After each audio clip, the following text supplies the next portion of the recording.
Yeah, we're taking a slightly different format today, guys. Been a bit of a different week for us to usual. A couple of us have been in Paris, and um, yeah, as a result, I've not been as in tune with a lot of what's happening this week. So I'm gonna ask Jacob to kick off with and yeah, run us through some of the main events. I know there's going to be some stuff to do with Ethereum and a certain guy trying to buy out a certain social media site, and some North Korean related hacks. So yeah, let's dive in.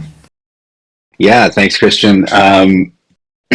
It's been a kind of a strange week when I was compiling the news for this morning's call, or I guess this afternoon's call, depending on where you are in the world. I started out thinking it was kind of a slower week, but as I started counting up the stories, I realized that it really wasn't. I'll go back to the beginning of the week and start with bad news first. So the April CPI data came out this week, and it was, as largely feared, inflation numbers are even worse than had been previously predicted. We're now at an inflation rate of 8.5%, which is the highest it's been since, I believe, 1981, and it's hitting all of the big consumer commodities: gasoline, food, the price of shelter. We didn't report on this, but the housing market is also very hot right now. So yeah, and that's kind of correlated with the sort of larger news that we've expected, or that we've covered before, that the Fed is expected to continue increasing rates over the course of the year, and that has, of course, sparked pretty widespread fears of recession. Correspondingly, the crypto markets have kind of been a little shaky this week. As a result, we saw the markets dip below 2 trillion again this week, and I was looking at prices over the course of this is neither here nor there, but we this was conference season, or it is. We're in the middle of conference season, and we're curious to see if the price of Bitcoin would continue to slide over the course of Bitcoin 2022, as the price of ETH did during ETH Denver, and it did, and it continued to slide this week, but briefly dipping below 40,000 yesterday. So none of that looks great, but it is what it is. As we all know, these conditions change.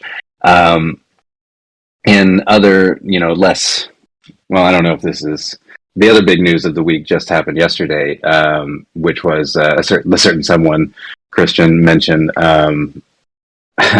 Elon Musk, who needs no introduction, offered to essentially buy out the rest of Twitter's remaining stakes. He took I think it was a 9% stake in Twitter a couple weeks ago, and he's decided that he just wants to get it over with and buy the whole thing, saying that he can.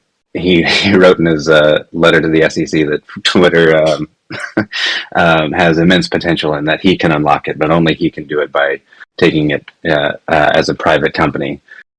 So we'll see what the response to that is. He offered something like an 18% premium on its stock price for, let's see, it was, I think it was an 18% premium on the stock price before the news became public. At around $54 per share, I believe it was. So yeah, we'll see what happens, or what Elon has in mind for Twitter, and whether or not he's successful. The other big news this week has to do with a story a few weeks ago. We all recalled the Ronin sidechain hack that was initially misreported as a $600+ million hack, but when we looked at the time, that the actual time frame of the hack, it was closer to 550 million. Anyway, this saga has been ongoing for a while now, but yesterday the Treasury Department updated its sanctions page for the North Korean hacking group Lazarus Group to include an ETH address that is affiliated with the Ronin hack. In fact, it currently holds about 144,000 ETH from that hack, if I have my numbers correct. But now that ETH address is, of course, sanctioned by the U.S. government, it remains. Some of the other funds were already sent to Tornado Cash pretty much immediately in the wake of the hack a few weeks ago.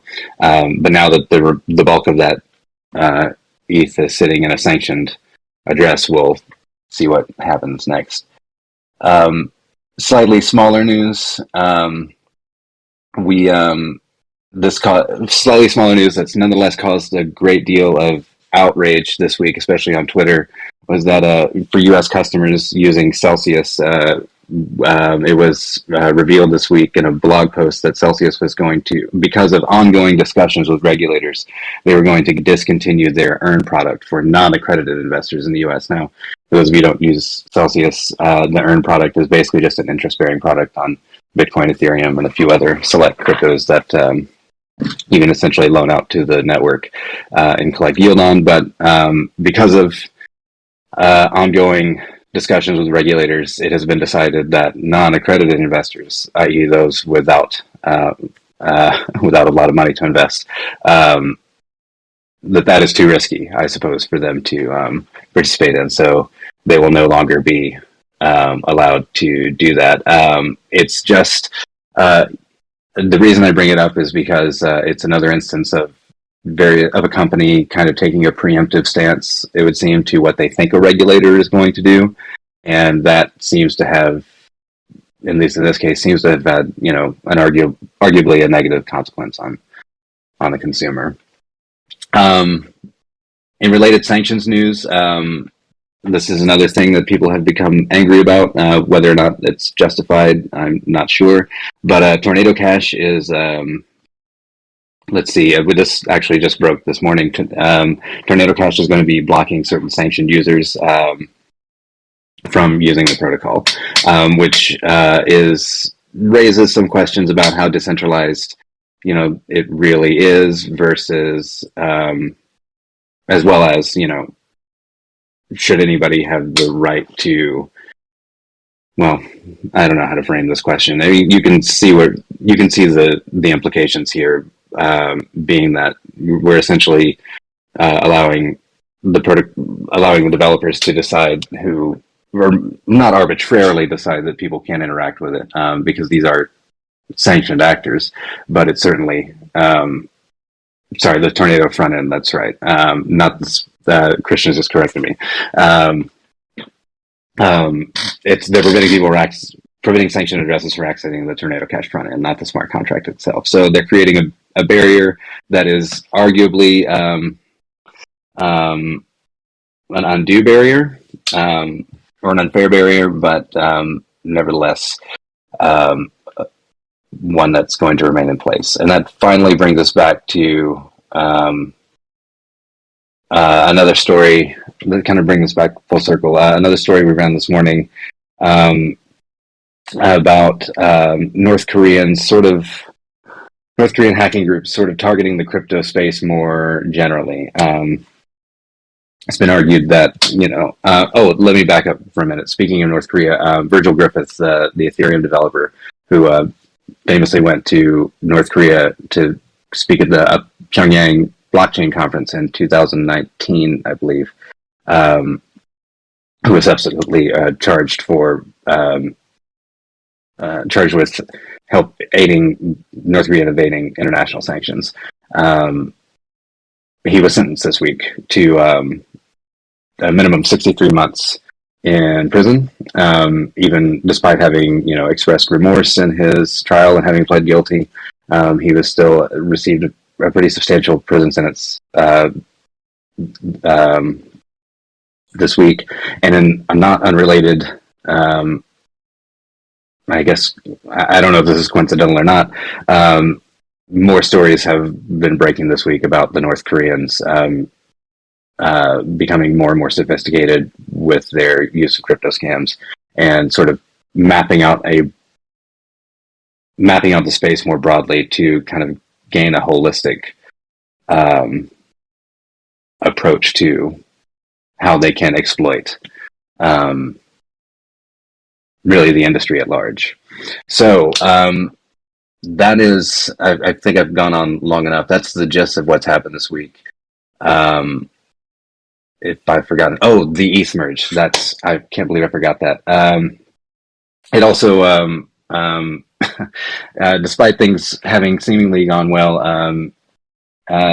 it became pretty apparent this week that the merge is probably not going to happen in June. Ethereum Foundation member Tim Biko tweeted this on Tuesday, saying that it was probably not going to be June, but maybe he's still hopeful that it could take place this year. So obviously ETH has not performed well on this news, but with any luck, things will get back on track. And that's those are the big stories of the week. So I'll turn it back over to you, Christian. Right, yeah, thanks for that roundup, Jacob. Yeah, there's a lot of stuff there that I missed, so yeah, it was good to get an overview. I want to go back to the one though that it felt like this was all I sort of read about over the last few days, which is this Twitter situation, right? And Elon Musk potentially, buying one of the big social media platforms. We know that Twitter is pretty integral to crypto, and it's like what people use to communicate a lot, for better or worse. But I want to know, why should we care? Like, why is it relevant that Elon is buying it, and what could the impacts be on crypto? Brooks, do you have any thoughts on this?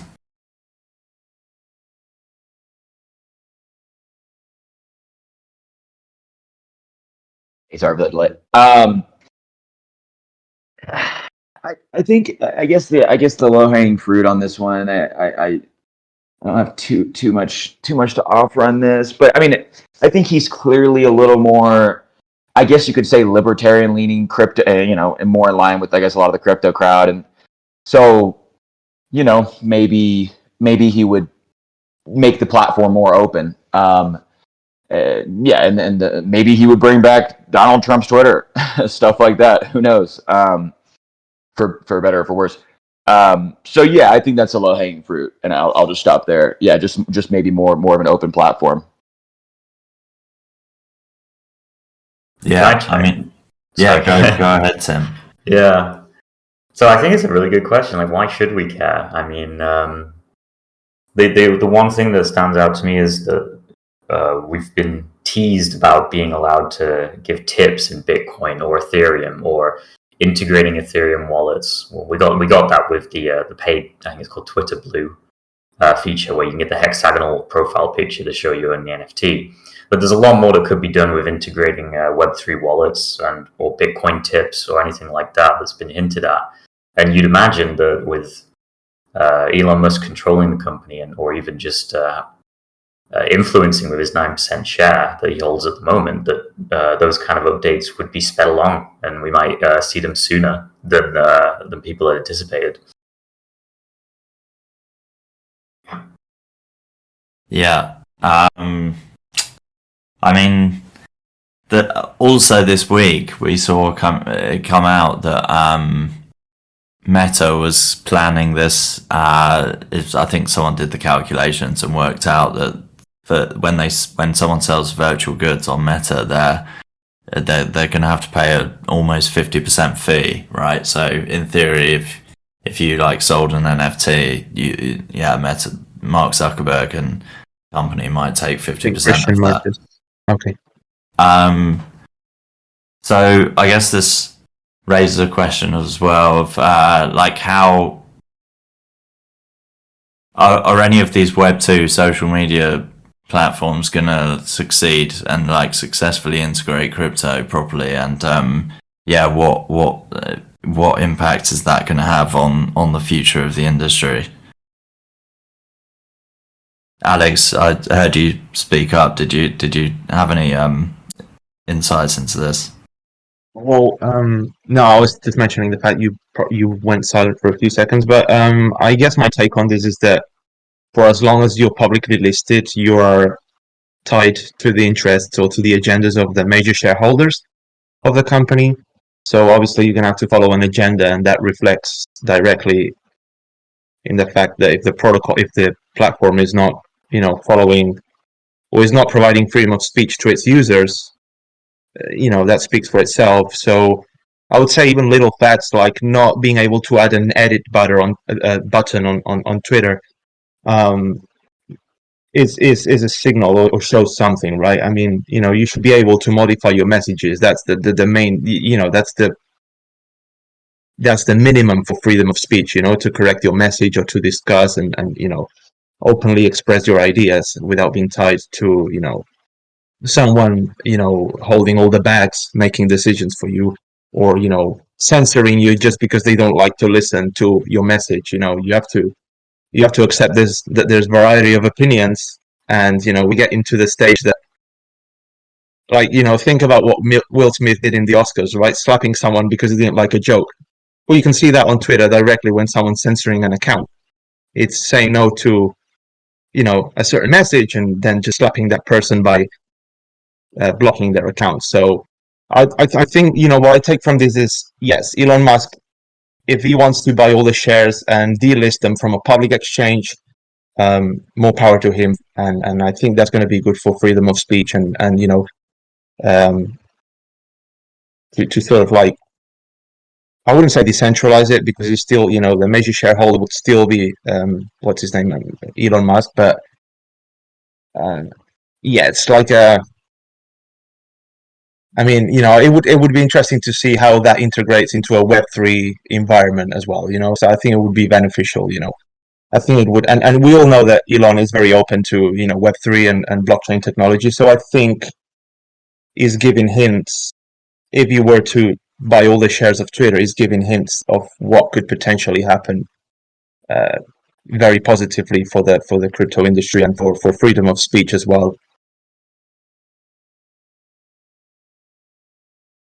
I think you make an interesting point, Alex, about the public traded company aspect of this, because I've been talking to some Bitcoin miners, and it's at least slightly interesting that a lot of them are going public and increasingly will be going public.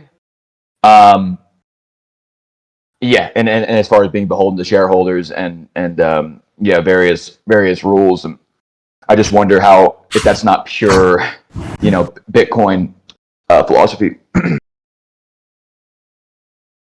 To sort of bring it back to what Christian said about, can these Web 2 companies sort of succeed in Web 3? From where we're sitting right now, to me it looks like they're doing not a very good job. It seems like they're using the playbook that worked in Web 2. And so, for example, this has been referenced to Meta. Supposedly, they would be charging almost 50% commission on NFTs sold through their metaverse platform, whatever it is they're currently making.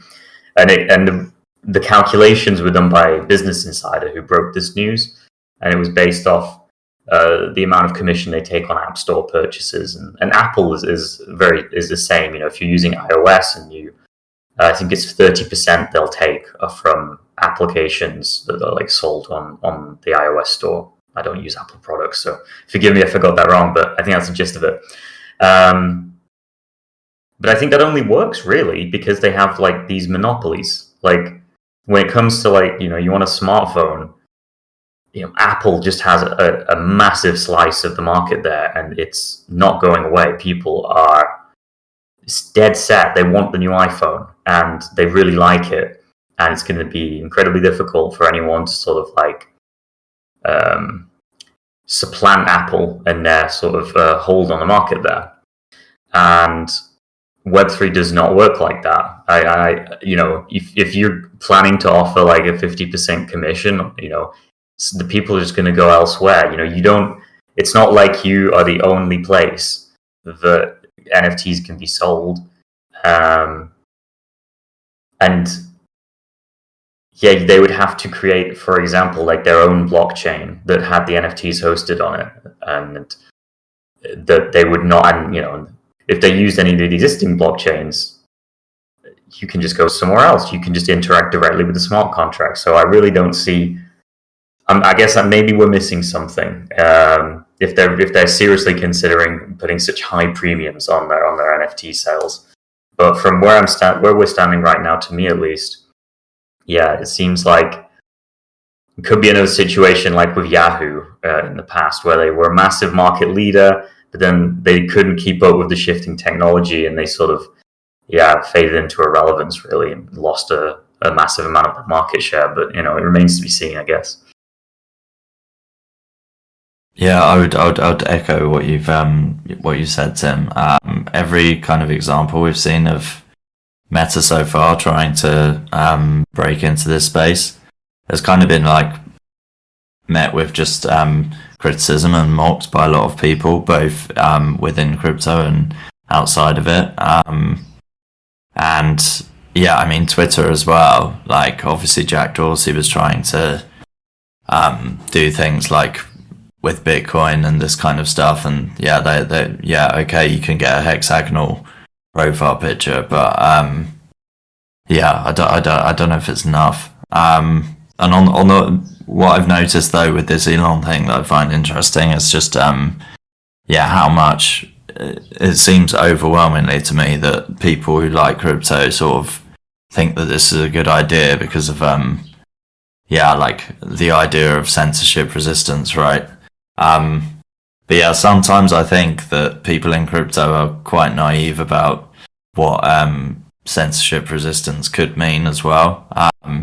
If you think about pretty like malicious stuff you could post online and post immutably to something like Ethereum, that's not like a good look for Ethereum, right? If you have like stuff that used to be on the dark web and marketplaces like Silk Road. Do you ever think about that, Mitchell? And is there a balance to strike between censorship resistance and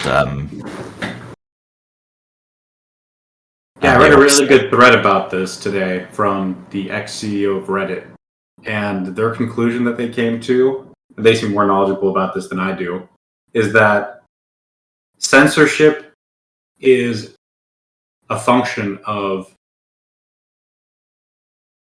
the internet gaining more popularity, because in the 90s the internet came as this like frontier, like a bastion of free speech where people can do anything and assume pseudo-anonymous personalities and whatever else have you. But with the advent of things like Twitter and Facebook and mass social media that brought a lot of people onto the internet and allowed them to engage with each other, the same issues that you see in day-to-day society with people generally being very divisive and inflammatory, but then have that again heightened by being anonymous, or people being able to say whatever they want without fear of repercussion for them individually.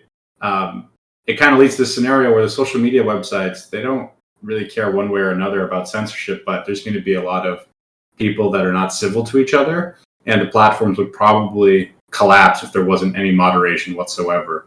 So this issue of whether we want the internet, at least social media platforms, to truly be censorship free seems kind of curious to me, because you just see a lot of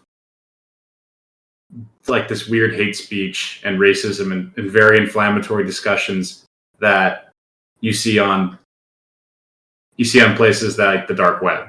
So I'm not sure if creating a social media platform that's free of any sort of moderation whatsoever is really the right way to go. And it probably will lead to more problems than people realize. Yeah, thanks for that, Mitchell. Yeah, kind of similar thoughts to me. I mean, something I specifically kind of worry about, there's not really social media, right? But like this could happen, and this might be like an extreme example, but I think the Ethereum community is quite naive about this kind of stuff.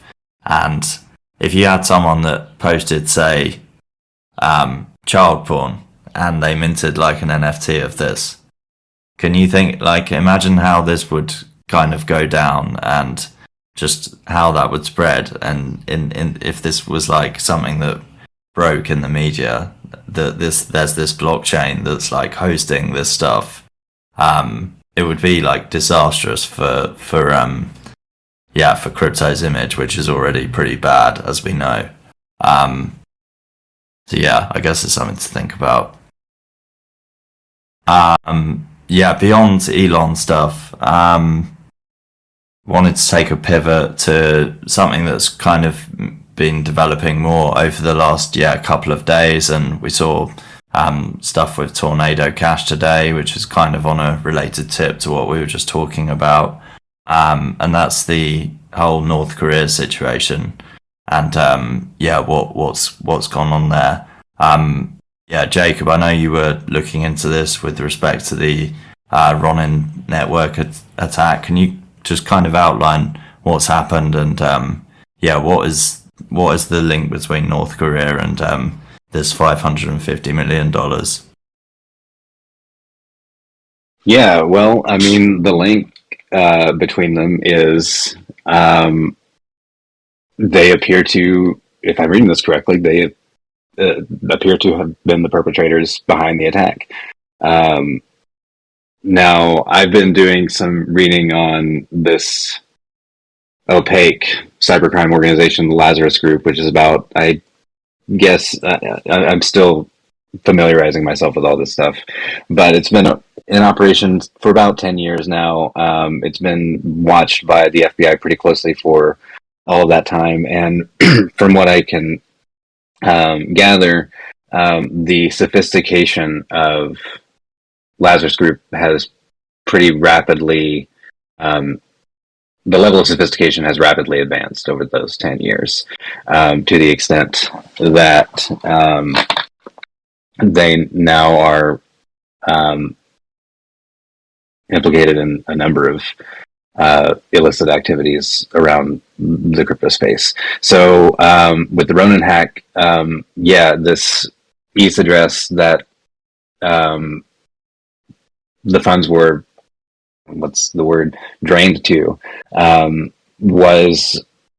appeared on the Treasury Department's website for Lazarus Group, which, with no commentary.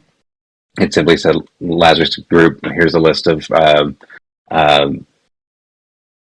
what are they called? Specifically sanctioned entities, or I can't recall. I have to revisit the Treasury Department's website to see what they're called. But basically, this ETH address with the stolen funds appears, and now the question becomes, what are they going to do with it? It's interesting to note that this kind of, I think, I don't want to be too conspiratorial here, but I think it's interesting that we had a couple of stories about North Korea coming out the same week that Virgil Griffith was sentenced for traveling to North Korea and presenting basically what he argued was publicly available information at a blockchain conference in Pyongyang in 2019. It does not look, I can't imagine it looked good in his case that the North Koreans have been so prolifically active.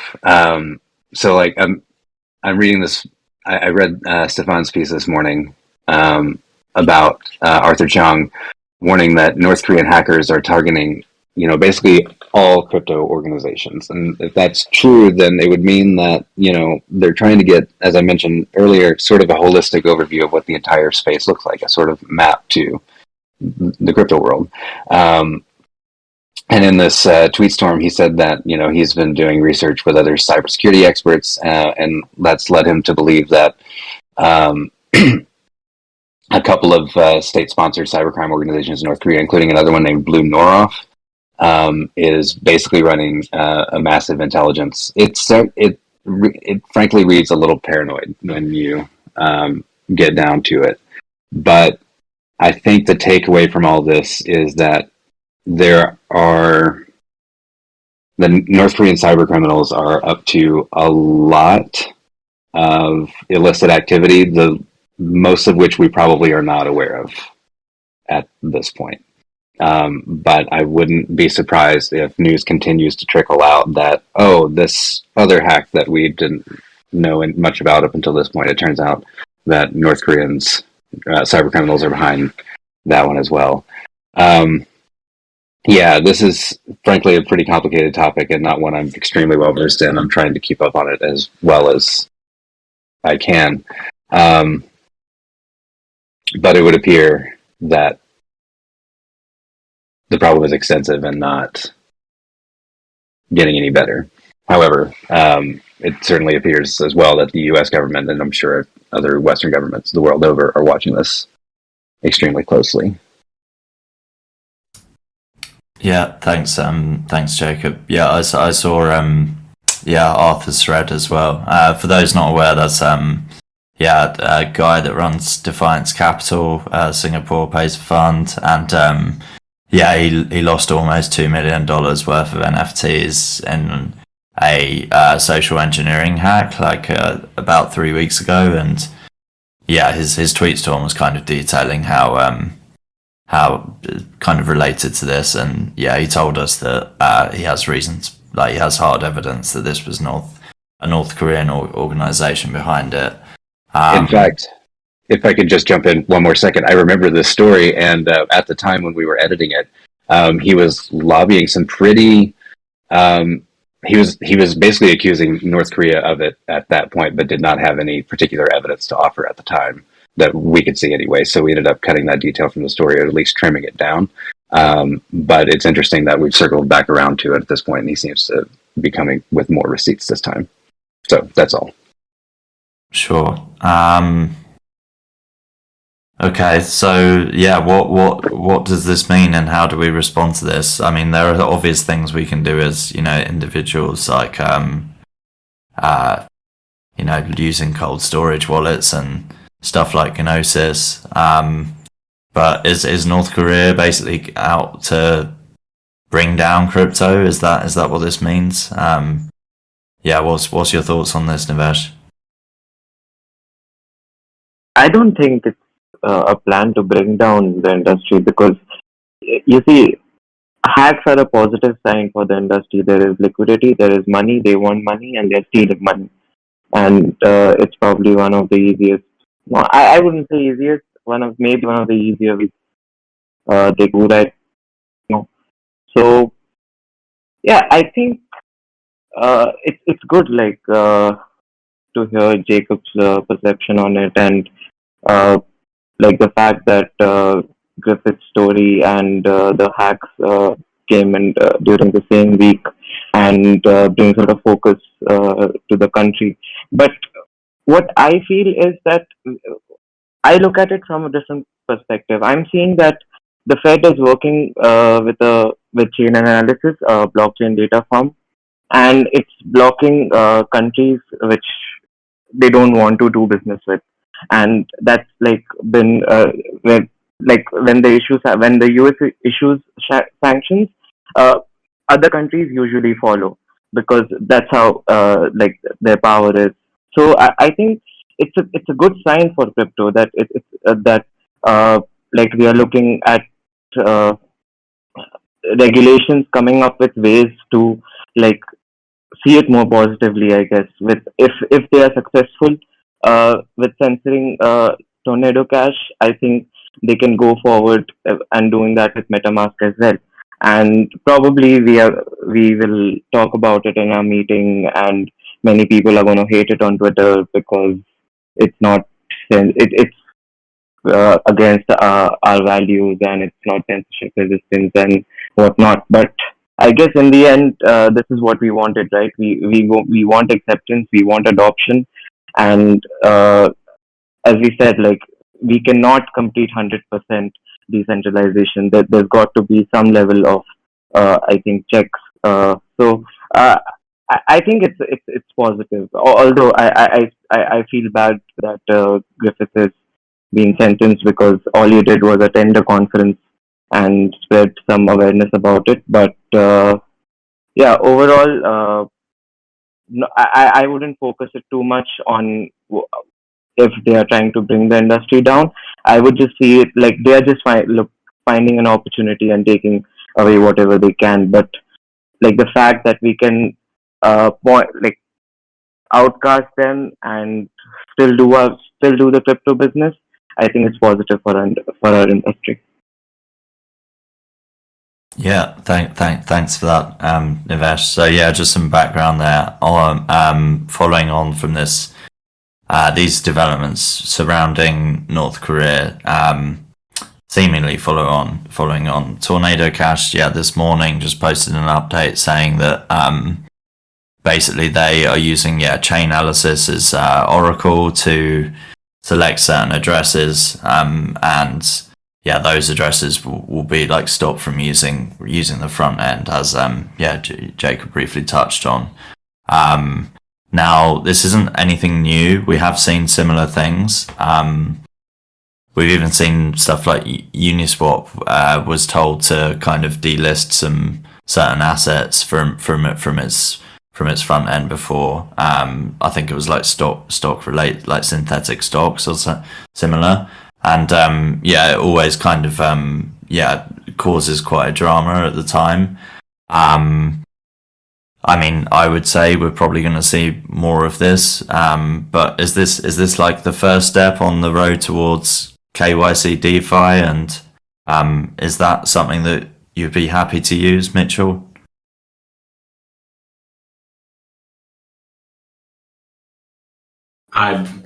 KYC DeFi seems antithetical to why you'd use DeFi in the first place.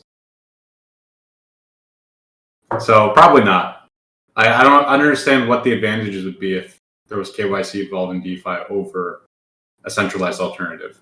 Like at that point, why not just use a centralized?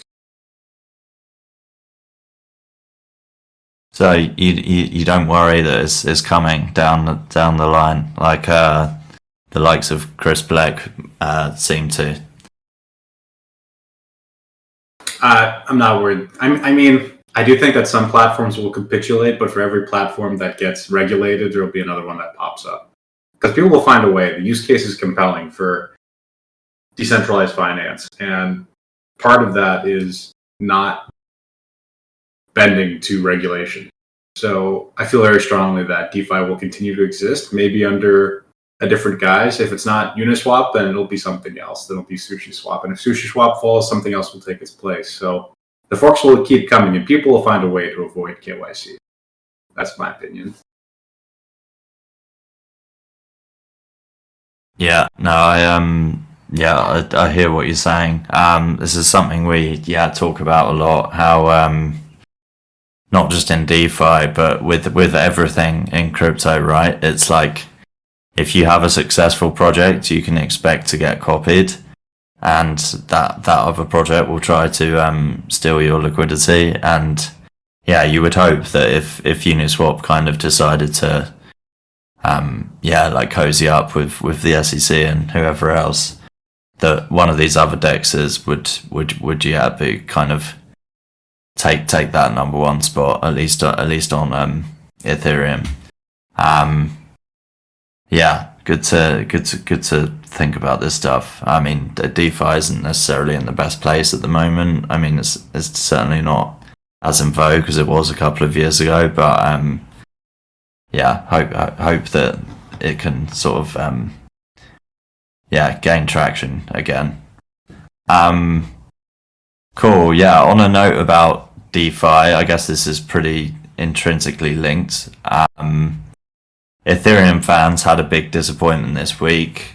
Now, this is something that I know it's been labelled as a delay, and this is obviously the merge to proof of stake, because I think people were expecting it in June. There was never an official date set, but nonetheless, it sounds like it's potentially going to be quite a while, and maybe longer than people were hoping for. What's your take on this, Tim? When are we getting the merge, and is it still going to be bullish, or are people just going to be bored by the time it actually arrives? And how should we react? Well, I'm not fazed by this. It was kind of expected. I know EIP 1559 again was very highly anticipated. Ended up coming out, if I remember correctly, 2 or 3 weeks behind schedule. If that would happen for the merge, that'd be fantastic. But again, like you just said, it could be a few months delayed. You know, it might be looking at like the middle of quarter Q3 before the merge happens. I think the most interesting thing about the Tim Baker announcement, and the most interesting thing was the lack of reaction from what I saw. Like the Ethereum price didn't like see a significant like drop of like 5%, like you might expect with some bearish news for another protocol or coin. It just kind of traded in step with the rest of the crypto market, just as it has been doing. You know, like Bitcoin's been like it's going up and down around 40,000, and to me that indicates that. Well, I guess it indicates two things: that it's not affecting the market sentiment, and the second thing might be, if you want to like speculate a bit more, is that people aren't pricing it in right now. Like no one's buying and stocking up on Ethereum in anticipation for this, like what should be a wildly bullish event. You know, like issuance is going down approximately 90%. So overall, you know, it's obviously disappointing that it's not going to be happening in June. But I still have a lot of confidence, and I think I would again reference EIP 1559. That was a really good delivery, even if it was a little late. I think the Ethereum Foundation did a fantastic job, getting everything sorted with that. It went, as far as I can remember, without a hitch. So, yeah, I'm unchanged, I guess. Are you saying that you believe in Arthur Hayes' prediction that it's going to trade north of $10,000 by the end of 2022? Or Yeah, I would love that. I'm really hoping, but who knows? To be honest, to be more realistic, you know, like with Bitcoin, you've had this sort of double top where we got, and same thing kind of happened with Ethereum, didn't we? We're at the high 4,000s, and then something around 4,800, 900 was the all-time high. Just going to quickly check it now and be sneaky. 4,800. Yeah, you beat me to it. So it's November 9, because they both hit an all-time high on the same day. So it was like 64 and 4,800. Yeah. Well, there we go. So, yeah, what was my point then? So, yeah, I think that, yeah, if the merge goes well without a hitch and issuance drops, the new normal could become like Ethereum over 5K, and the previous all-time highs become support. Something like that I could imagine happening, but it's just so unpredictable. Like whether or not first of all, I guess whether or not the reduction of issuance will have as big an effect as people hope. And we can't forget that in crypto, that's, you know, the fundamentals are only half of the story here. The narrative at the time is going to really impact whether or not it can go up to a 5-figure valuation. You know, if Bitcoin's doing well, then yeah, I could definitely see it hitting 10K. You know, Bitcoin's probably going to be 70, 80, 90K, you know, in a bullish scenario. But how likely is that going to happen, you know, come September, October, November? Well, macroeconomic environment's not looking so great now, but a lot can change in half a year. So it's definitely something we should be keeping an eye on, really. You've got to stay on top of it. You can't sleep on it, you know, because you know something's coming. You know it's going to be big. Yeah. For what it's worth, if given my thoughts, I would say 10K would be an extremely bold call, because that would require Bitcoin to be quite high, because they sort of follow each other. And like you know, if Bitcoin was $100,000 and ETH was 10K, that would still be a 0.1 ratio, which is like significantly higher than it is now, right? So yeah, that would be like, yeah, just not something I expect right now. Um, Are you saying you're bearish on the flippening? Short term, yes. Long term, not necessarily. Okay. But yeah, so part of this is down to the kind of macroeconomic climate. You know, we saw, as Jacob mentioned, the CPI print at 8.5% this week. Yeah, how are you playing this, Brooks? I know you kind of have been speaking about diversifying and accumulating even more. Is that still your strategy, or how do you see things panning out over the medium term, next few months? And are you concerned by the numbers, or are you sort of going into stables? You know, I'm about to get this big overhang off my away from the top of my head with the taxes, which will be paid I think this weekend. I have to send that check on out. So then I'll know kind of what I'm working with in terms of how much cash slash stables I have to. But yeah, once that's out of the way, I will be buying dollar cost averaging and actually picking. Last year I was kind of a little bit wild and playing the cycle theory, buying Wan Chain, buying Coin Market Cap number 3,000. I'm not doing that so much nowadays. I'm a little more interested in buying, more higher conviction plays. I one thing, as far as what I think about the market, I just want to say this because I mentioned cycle theory. If 4-year cycle theory is somewhat correct, I think that calls for a bottom in November. And I'm not saying that will happen, but I know that a lot of people still think about cycle theory, like a lot of traders. So yeah, if it does sort of repeat itself, history, bottom in November. But yeah, that's not my base case. Yeah, I remain kind of what I said in the past, recently. Fairly optimistic, but of course cautiously. Yeah, the cycle theory. Yeah, something that I guess we thought about a lot last year, and felt like a lot of people spoke about that because it was kind of like the bull run sort of finished prematurely, right? It was kind of like, well, that's how I felt, at least. 64k. I was like, oh, was that it? Everyone was saying it was going to hit 100 in December, and this kind of thing, and or maybe it would lengthen into next year.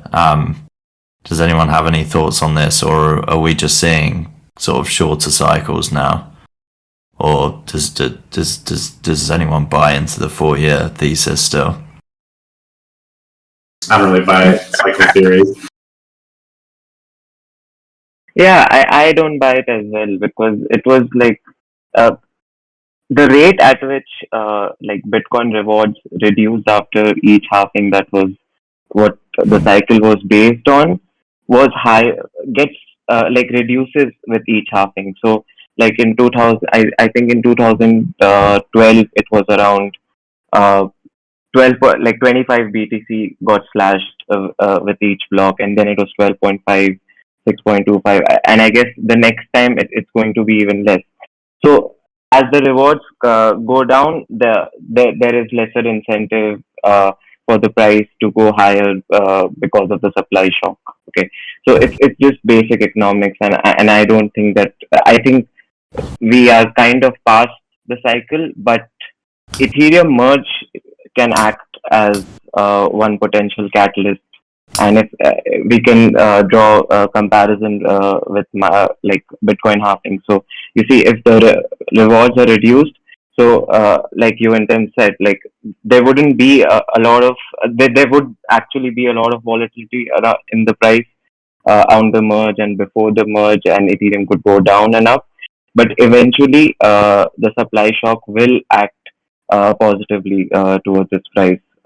Obviously, provided the network continues to maintain or at least like growth adoption, which we think it will. So yeah, overall, I think the cycle are going to get longer, and we'll be more aligned with the traditional markets.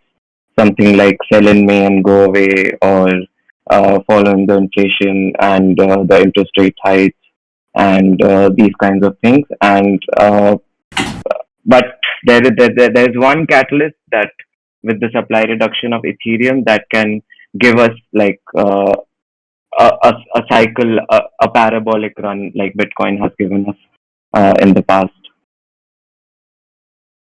Yeah, Nivesh, you raised an interesting point there, which is that the merge could be a catalyst in itself. This is something, I've been thinking about recently. Would you say that the last bull run, was that Bitcoin's bull run, or was it ETH? Because you had Michael Saylor, right, buying all this BTC and getting the likes of, Tesla and Square to do these corporate buys as well. But then that slowed down. And then really for like several months, it was just like NFTs. And that was largely Ethereum. I guess it's interesting to think about, is it Ethereum or is it Bitcoin that sort of leads these rallies these days? Because as much as I say that, it's difficult for ETH to have that high ratio, it's not only Bitcoin's taking center stage these days a lot of the time, I think. Does anyone want to push back at me at that, or am I just chilling ETH too hard? No, I think you're absolutely right. I think the breakpoint in 2020 was Elon Musk buying Bitcoin. I think it was somewhere in October. And around that time, a lot of, major hedge funds like BlackRock, and we even heard MicroStrategy doing like an offshore, like through a third party and things like that. I think Bill Miller was involved. So a lot of guys came out, and that started the bull run. But it was the same thing in 2017 as well, I guess. Bitcoin's price took off 10K, but then Ethereum's ICOs took the center stage. And I think for around 6 months, it was only about what new coin is coming up on Ethereum. But right now, I think you're absolutely right, because we saw during the Bitcoin conference last week, its adoption is growing. Exchanges are going for Lightning payments, and it's everywhere right now. Like CNBC does, I think, a Bitcoin report every day. So it's not having the kind of effect it used to. But Ethereum can really be the next big catalyst, and it's like in the next stage, when hedge funds start buying Ethereum, then it's going to lead the market, and it has shown out of potential that it can. And when it does, nobody is going to be surprised that oh no, Ethereum, the whole market is going down. They're going to go along with it, and that's how you frame cycles and narratives, right? Yeah, thanks, Nimesh. Sometimes I think it would be a healthier thing if things were kind of less dependent on the king, as it were. Because it can be very frustrating when you kind of see Bitcoin dip 3% and then suddenly every other asset you hold is down like 10% just because it took a slight jolt on maybe something someone tweeted or something like this. Interesting to think about. Does anyone have any further thoughts on that? And are we going to see like a more kind of stagnated market in the future? I had maybe kind of a bit of a question for Nivesh. So like you, when he said like it could be a catalyst, because something clicked in my mind, and I thought, so the supply issuance will eventually cause a supply shock, and that will be the catalyst. And could we see, I asked this to anyone if anyone has any thoughts on it, could we see a situation where the supply shock just pushes the price of Ethereum higher, through the sheer fundamental force. People are still buying ETH because they want to stake it, they want to buy Bored Apes or whatever NFTs they like. But the issuance has just dropped so much, the price will go up. Could that affect, I guess, institutions mostly, and people who have quants who are look into this stuff, and for them to look at the crypto space and be like, oh, Bitcoin's undervalued to Ethereum right now, and then they start buying Bitcoin up, and then that sort of it turns into a feedback loop. Am I away in a fairyland, or does that sound like something that could happen? No, yeah, exactly. I think you illustrated perfectly what I was going for. So yeah, if Ethereum's price starts going up, so you see Bitcoin is also making progress, and in fact, every other crypto is making progress. So all these things are going to be amplified, and so we are going to see relative numbers. And as Brooke said, during the bull market, we buy everything. Even a $10 billion, or I don't even know to what extent, we know what we used to, we say, fully diluted value is a meme, and it can go to infinite amounts. So yeah, you were perfect. It's exactly how I see it going up. Awesome. But the difference this time is it'll be Ethereum that's leading it rather than Bitcoin, hopefully. Well, hopefully, if you're someone that holds more ETH than BTC, yeah. But I can't imagine BTC holders necessarily best pleased if ETH starts dominating. Something I think about as well. Now we're coming up to close, but yeah, it's just the whole institutional demand and how that changes if Bitcoin is the last remaining proof of work network. Now I know we're seeing stuff like the Tesla powered solar mining, but in reality that's a small part of the Bitcoin hash rate, right? So I think that's the big challenge that it faces over the next few years.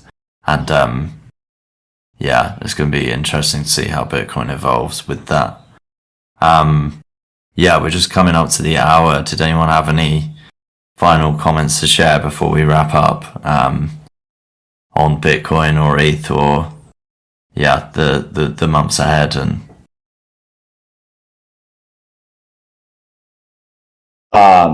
Well, like I said, I've been talking to some Bitcoin miners, some at the Bitcoin conference, one yesterday.